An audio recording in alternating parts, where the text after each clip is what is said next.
नाही, tuning timing जसं माझं त्यांच्याबरोबर होतं तसंच लक्ष्मण हाकेंबरोबर पण होतं.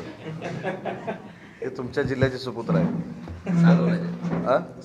सांगोला आहे इथल्या परिसरातल्या. तर त्याच्यामुळं मला असं वाटतं की माझी भूमिका त्यावेळी काय होती की दोन जातीमध्ये तेढ निर्माण होणे.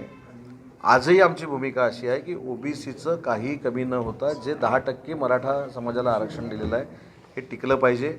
मराठवाड्यातल्या कुणबी नोंदी ज्या आहेत, ज्या निजामकालीन आहेत, त्यांना सर्टिफिकेट मिळालं पाहिजे.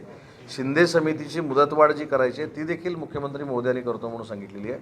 पण मला मनोजजींना एक मित्र म्हणून विनंती करायची आहे, शेवटी राज्याच्या मुख्यमंत्र्यांबद्दल बोलताना आपण थोडं संयम ठेवून बोललं पाहिजे.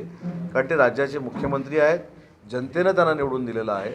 कदाचित रागाच्या भरामध्ये अशा गोष्टी होऊ शकतात, पण त्यांनी संवाद ठेवावा सरकारबरोबर, ही मी पहिल्या दिवसापासून भूमिका सांगतो.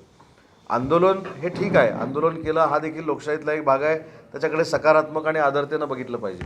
पण तुम्ही डायलॉग पण केला पाहिजे ना, डायलॉग केला पाहिजे. काही गोष्टीबद्दल गैरसमज करून घेऊन जे काय बोललं जातं किंवा अजून कोण जे काय सांगतात त्यांच्यावर विश्वास न ठेवता डायरेक्ट सरकारशी बोललं पाहिजे.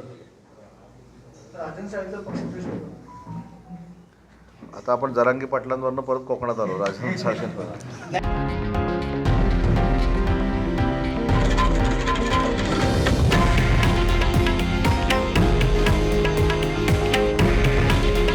हे आहे देशातील नंबर 1 न्यूज नेटवर्क आणि आपण पाहत आहात TV9 मराठी.